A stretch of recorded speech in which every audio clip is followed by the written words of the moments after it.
Hello everyone, my name is William Amzalag and I want to welcome you to our 9th episode of Jeunesse Longevity TV. Jeunesse, we are redefining youth.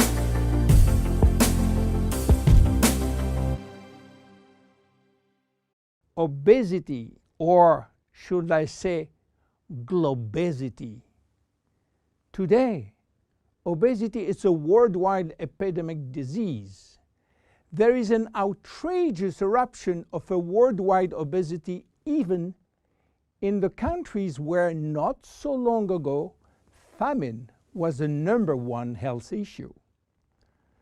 The fatness of the world is changing rapidly, and this is very disturbing because it's going out of proportion and nobody can get any control of this new epidemic. Many children become obese and then become obese adults. The diseases associated with obesity, such as heart disease, cancer, and especially diabetes, will explode. That will mean a lot of sick people all over the world. The cost in terms of death, diseases, and money spending is just astronomical. Think about today. There is in the world about 3 billion people overweight and 800 million real obese. The cost of obesity in the United States is about 150 billion per year, which is 10% of the total US medical cost. So, what is the difference between overweight and obese? Overweight means that you gain only few kilos above standard, from 1 to 15 kilos for adults. Above this threshold, you're considered as obese. If you wish to get more detailed information, then you have to calculate your BMI, which means your body mass index, by using the following formula: your weight in kilo divided by your height in square meters.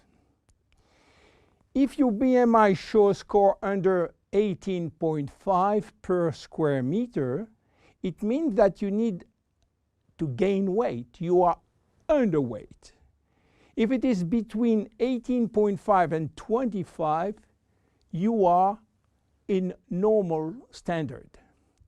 Between 25 and 30, you are overweight, and above 30, you are qualified for obesity. Note that BMI is a standard tool which do not apply in extremes like very tall people or very small people, and also should be adapted to children. Why people become obese?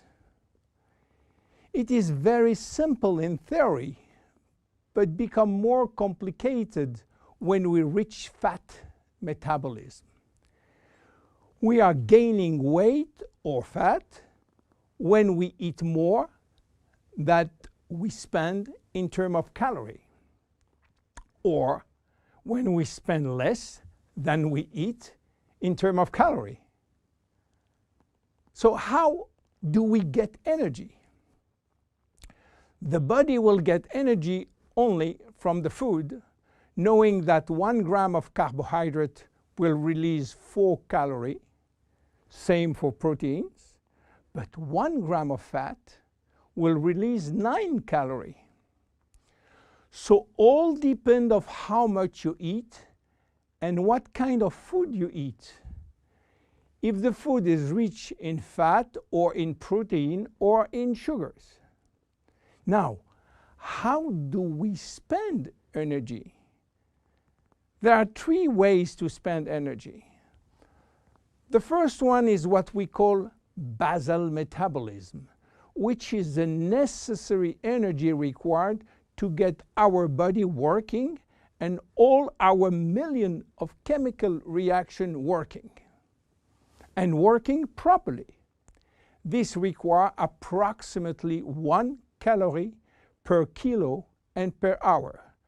So if you weigh 60 kilo, you will spend in 24 hours 60 multiplied by 24 equal 1,440 calories per day.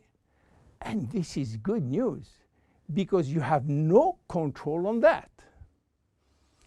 The second spending is the necessary energy to fight against heat or cold.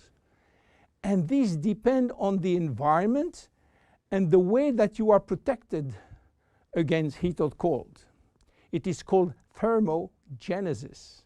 And again, you have little control on that. The third one is the energy required to move your body, and that is entirely up to you.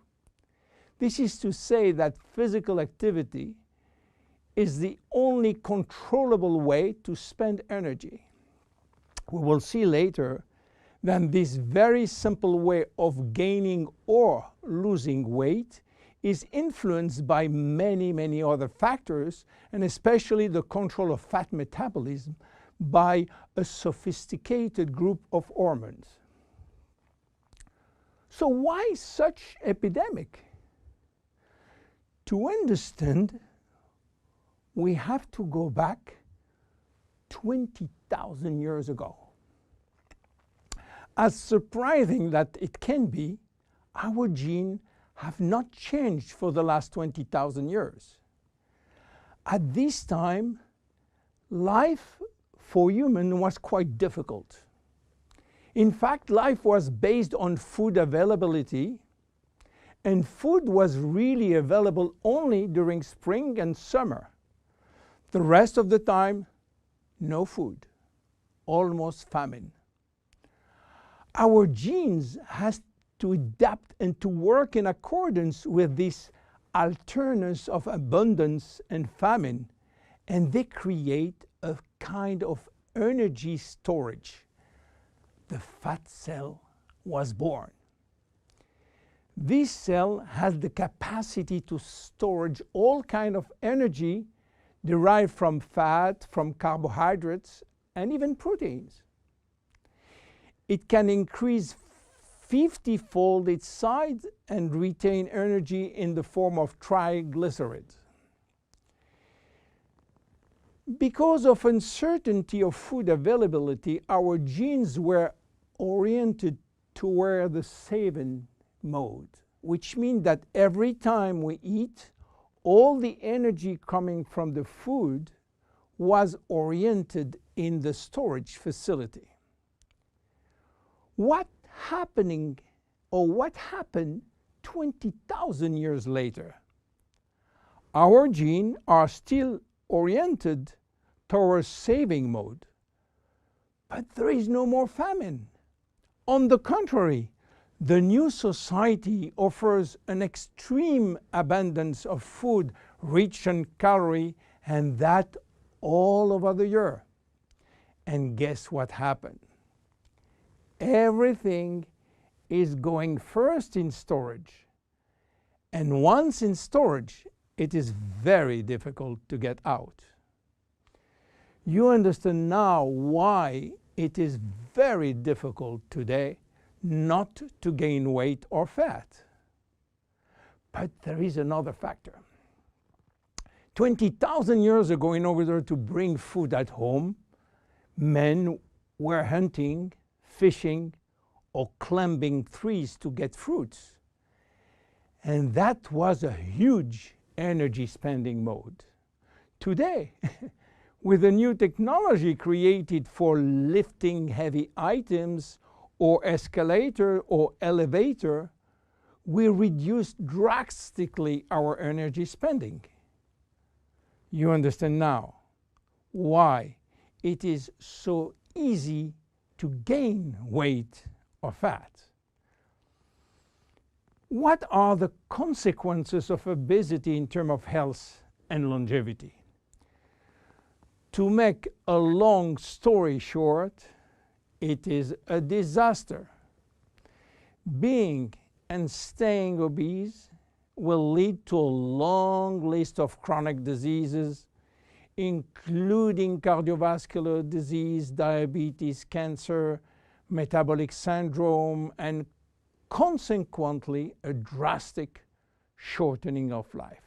That will not account for the uncomfortable physical, emotional, and mental consequences of being heavy for ourselves and for our relationship.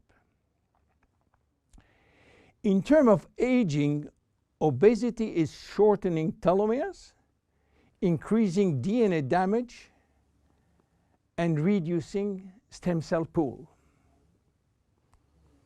So what to do for reducing obesity?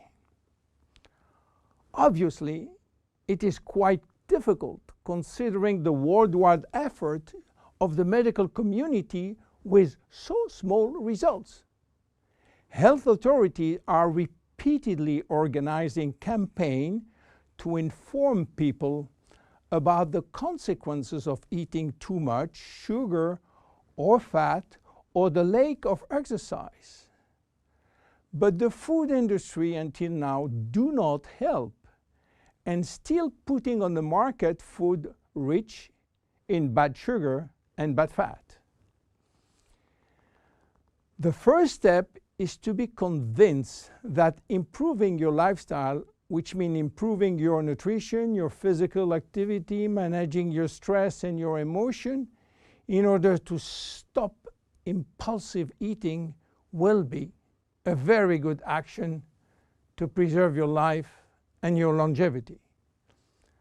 The second step will be to use specific food supplements to help managing your fat metabolism and rebuild the muscles that you lose when lacking exercise.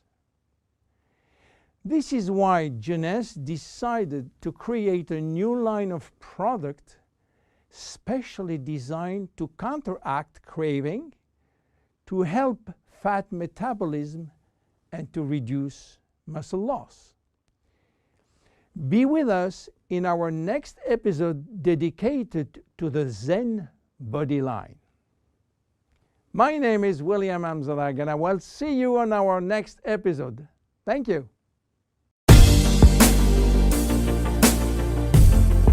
Jeunesse. We are redefining youth.